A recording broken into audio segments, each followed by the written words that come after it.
आगे रह जाए, भीड़ अधिक रहती है तो आगे पीछे हो जाते हैं।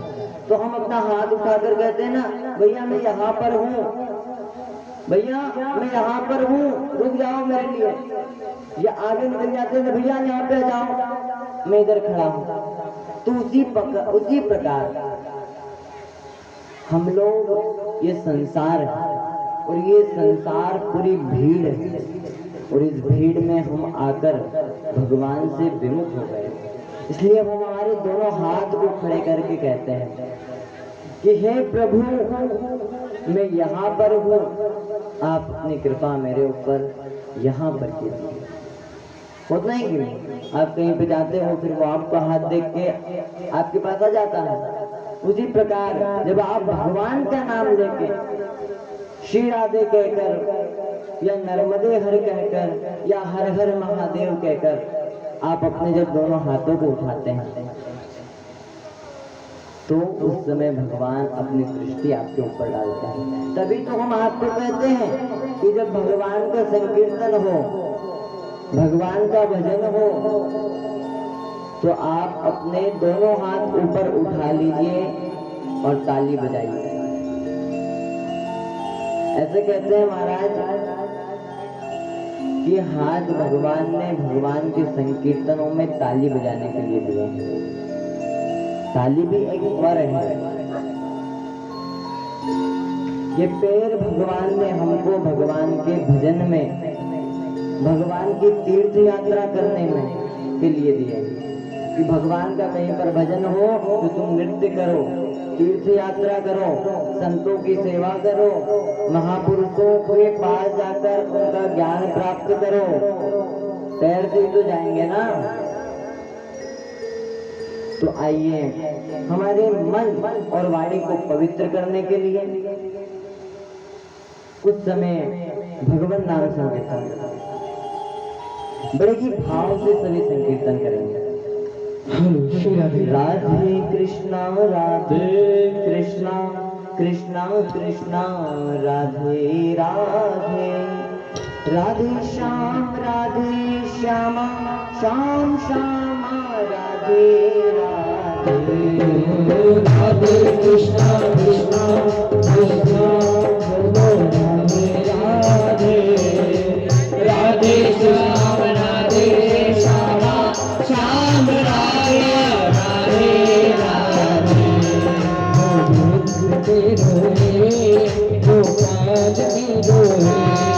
गोविंद में रोहे, गोपाल में रोहे, श्री बाके बिहारी नंदलाल में रोहे, श्री बाके बिहारी नंदलाल में रोहे, गोपाल में रोहे, गोविंद में रोहे, गोपाल में रोहे, श्री बाके बिहारी नंदलाल में रोहे, श्री बाके बिहारी नंदलाल में रोहे,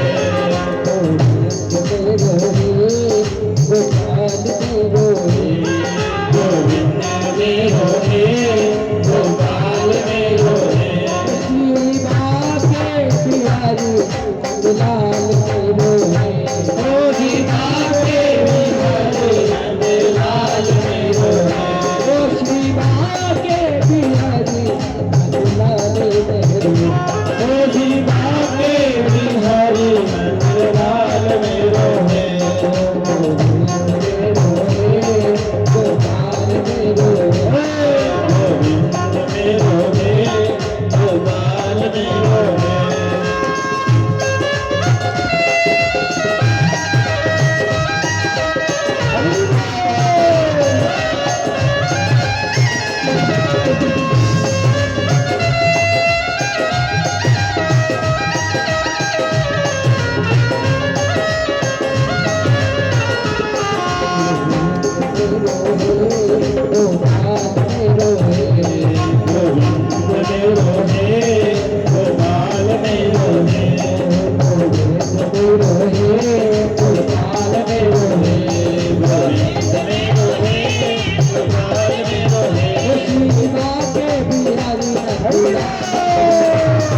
बाके बिहारी नंदलाल में रोहे, बाके बिहारी नंदलाल में रोहे, बाके बिहारी नंदलाल में रोहे, बाके बिहारी नंदलाल में रोहे, बाके बिहारी नंदलाल में रोहे।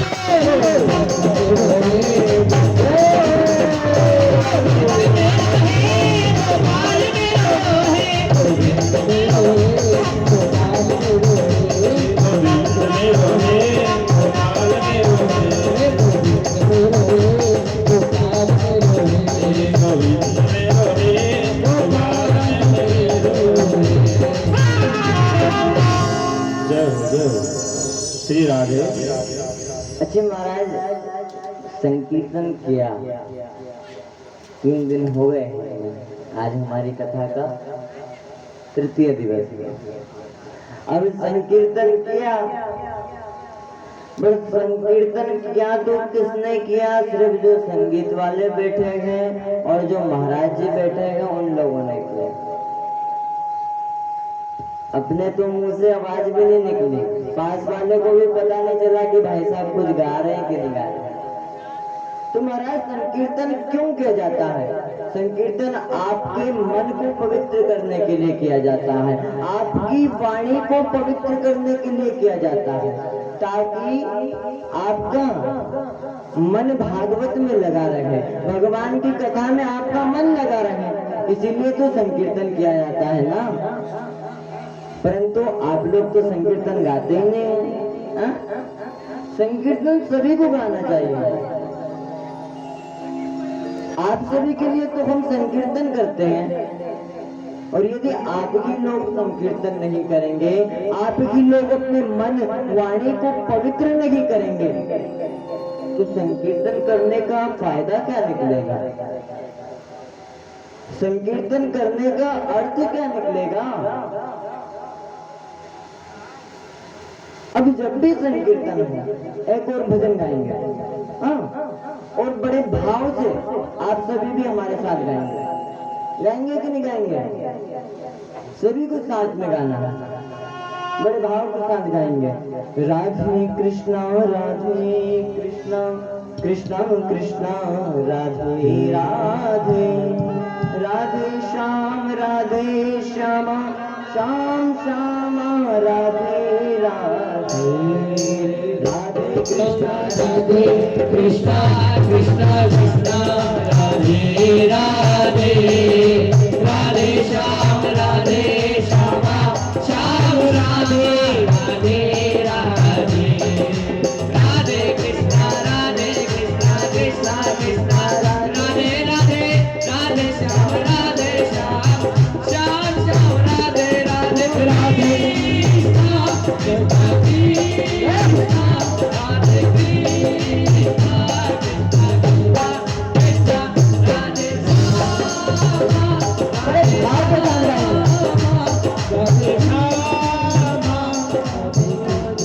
अच्छा, अभी भी आप लोग भजन गा नहीं रहे हैं?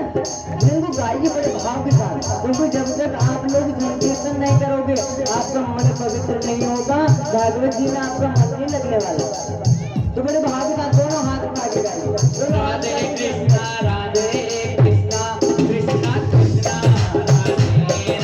राधे राधे, राधे श्याम श्याम राधे राधे, राधे कृष्णा कृष्णा कृष्णा राधे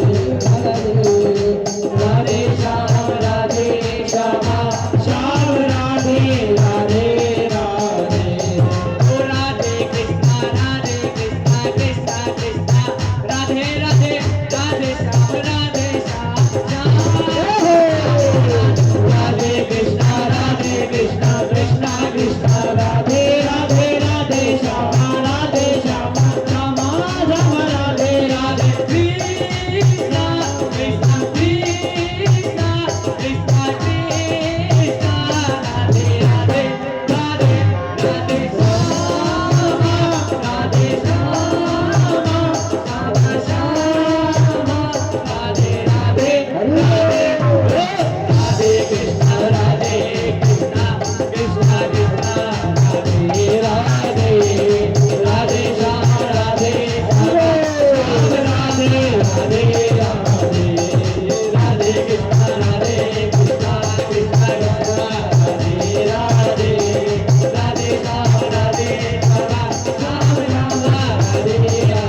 की कथा श्रवण करी। द्वितीय दिवस में हमने भगवान के बारे में जाना। श्रीमद् भागवत महापुराण के प्रथम श्लोक के माध्यम से हमने भागवत जी में प्रवेश किया। भागवत के स्वरूप, कार्य, स्वभाव सभी को हमने जाना। और महाराज कल हमने महाभारत चरित्र भी सुना। अब महाराज कल हम सभी ने श्रवण किया था कि भगवान श्री कृष्ण द्वारिका नहीं गए, हस्तिनापुर ही रुक गए, क्योंकि उनको पितामह की याद आ गई थी। पितामह बाणों की सैया पर लेटे हुए हैं, भगवान की प्रतीक्षा कर रहे हैं, क्योंकि उन्हें इच्छा मृत्यु का वरदान है। क्योंकि उन्हें इच्छा मृत्यु का वरदान था, वो अपनी इच्छा से ही अपने प्राण को त्याग सकते हैं। और उनके मन में यही इच्छा जागृत है कि जब मैं भगवान का दर्शन करूंगा तभी मैं अपने प्राण को त्यागूंगा। अब भगवान तो सबके भाव समझते हैं कि किसके हृदय में क्या भाव है। महाराज भगवान के दर्शन के लिए पितामह भीष्म रुके। अब भगवान सभी को लेकर, सभी पांडवों को लेकर वहीं पर गए जहां पर पितामह भीष्म बाणों की शैया पर लेटे हुए। अब महाराज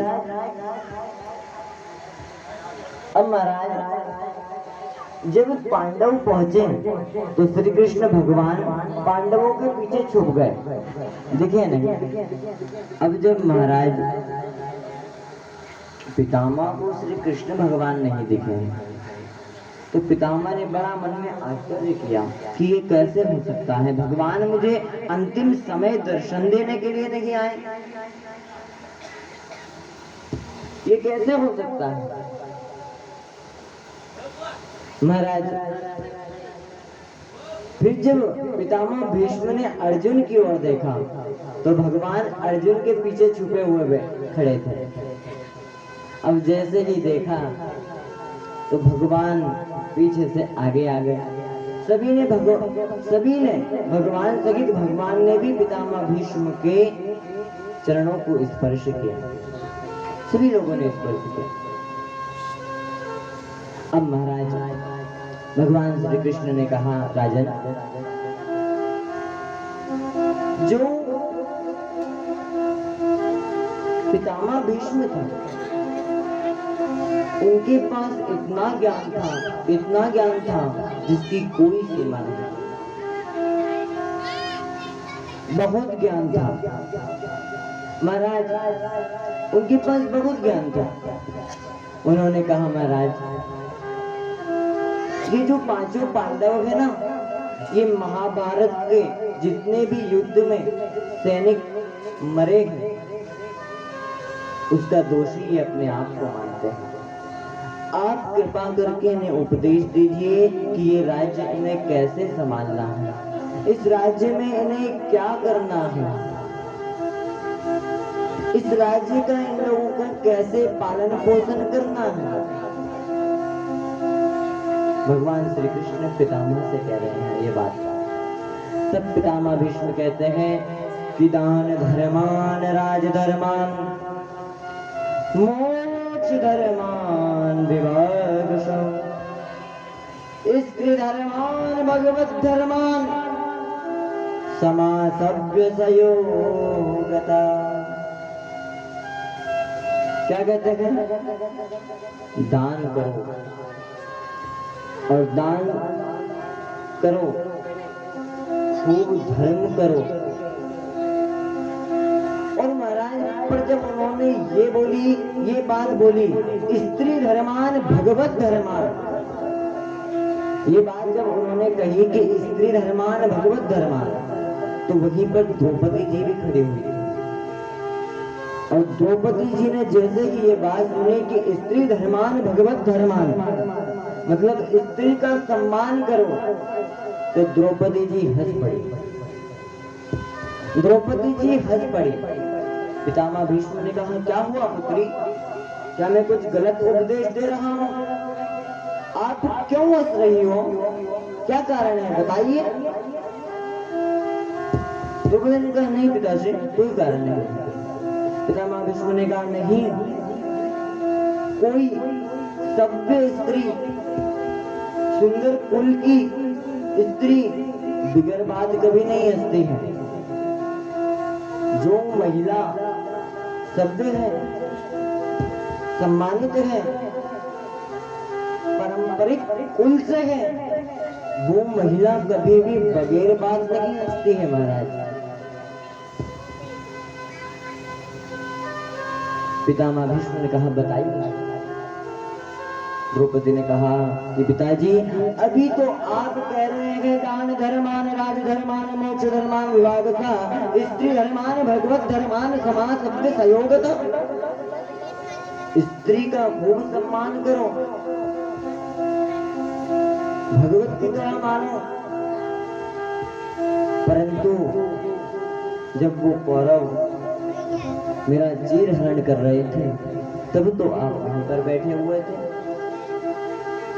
तब आपकी मर्यादा कहाँ गई?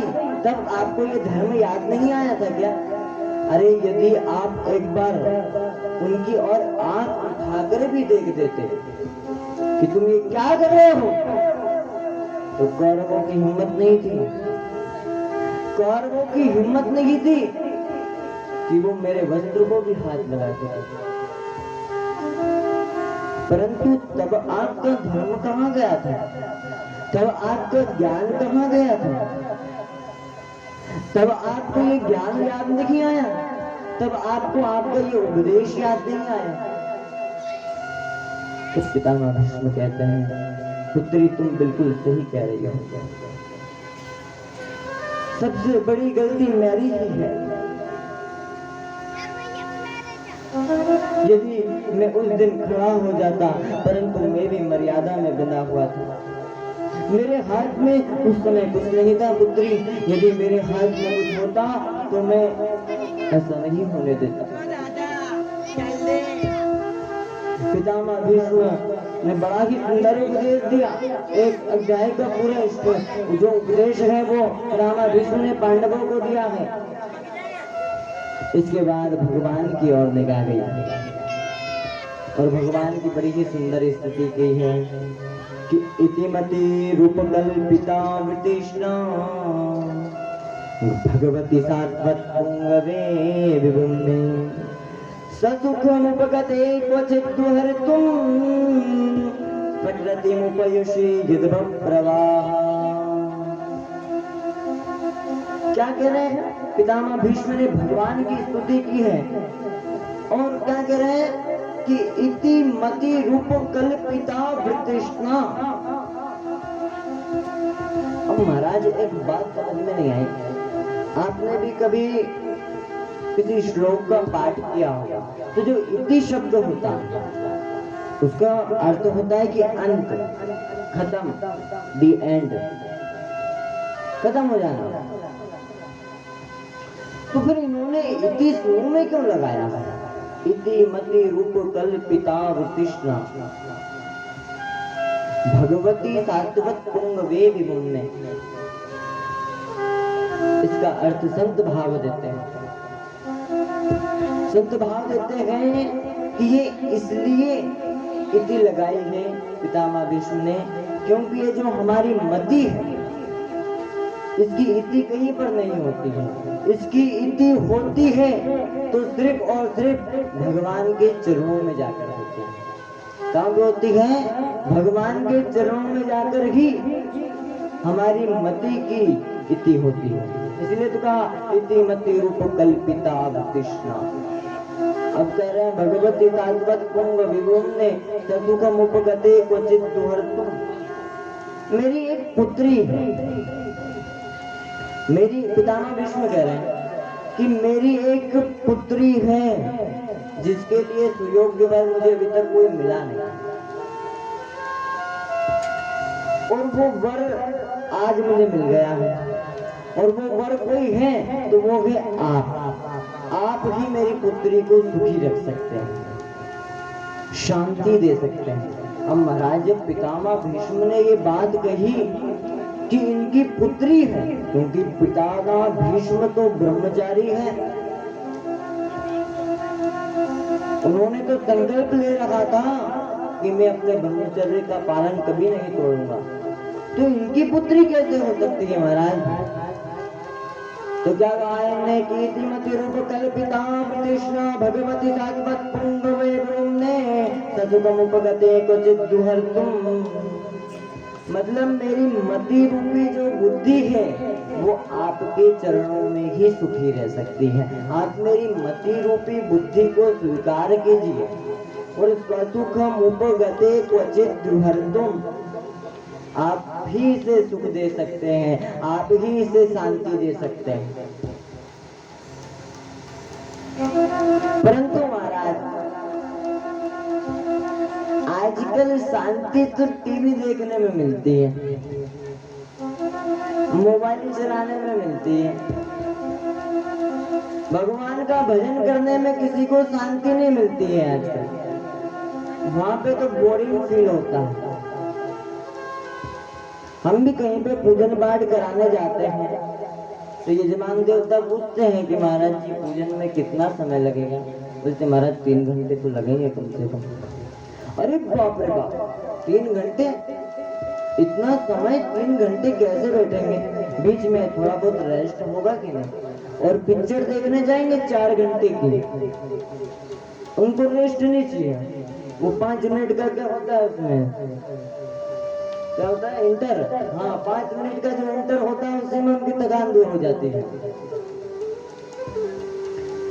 पर पूजन में 3 घंटे की पूजन में उनको 5 बार उठना है। पिक्चर देखने जाएंगे, मोबाइल साइलेंट करके जाएंगे, परंतु पूजन में बैठेंगे, कोई का फोन आ गया, बोले महाराज जी रुको जरा फोन इम्पोर्टेंट है, महाराज जी जरा 2 मिनट मंत्र धीरे बोलो, फोन इम्पोर्टेंट है। अरे महाराज भगवान से जाना तुम्हारा फोन इम्पोर्टेंट है तो क्या काम का तुम्हारा जीवन? अरे बड़े भाग्य से तो तुमको पूजा करने को मिलती है, बड़े भाग्य से तो हम लोग यहाँ पे कथा सुन रहे हैं। अब हम लोग यहाँ पर कथा ना सुने और फालतू की चर्चा करें तो क्या मतलब? पड़ोस वाले से पूछ रहे हैं और खाना आना खा के आए कि नहीं? बोले खाना खा के आए। क्या खा के आए? बोले वो सब्जी बनी थी, रोटी बनी, हम भी दाल चावल खा के आए हैं। अरे फिर तो तुमको नींद आएगी। अरे महाराज जी वो बीच में भजन बताएंगे तो नींद उड़ जाएगी उसमें। तो महाराज जब हम कथा सुने तो पूरे ध्यान पूर्वक सुने, भगवान का पूजन करें तो उसी में ध्यान लगाएं। 17 बातों में दिमाग मत लगाओ। कभी भी आप कोई भी कार्य करो, जब आप एक मति से कार्य करोगे, एक मति से जब आप कार्य करोगे ना तो आपका वो काम 101% सिद्ध होगा, गारंटी। परंतु हाँ ध्यान उसमें होना चाहिए। तो ध्यान और कहीं है, कार्य और कोई सा है, बात और कोई सी है, और कर रहे हैं आप कार्य, तो क्या मतलब हुआ? ऐसे कार्य करने से कोई मतलब नहीं है। तो सोचिए पितामह भीष्म का कितना सुंदर भाव है, इतिमति रूप कल्पिता वृतिष्णा भगवती सात्वत पुंगवे ब्रह्मने ससुकम उपगते क्वचित दुहर्तुम प्रकृति प्रवाह। हे भगवान, मेरी बुद्धि रूपी पुत्री को आप स्वीकार कीजिए, क्योंकि ये आप ही के चरणों में सुखी रह सकती है, आप ही के चरणों में इसको शांति मिल सकती है, और कहीं पर इसको शांति नहीं मिल सकती, और कहीं पर इसको सुख की प्राप्ति नहीं मिल सकती है। इसको सुख की प्राप्ति सिर्फ और सिर्फ आपके चरणों में ही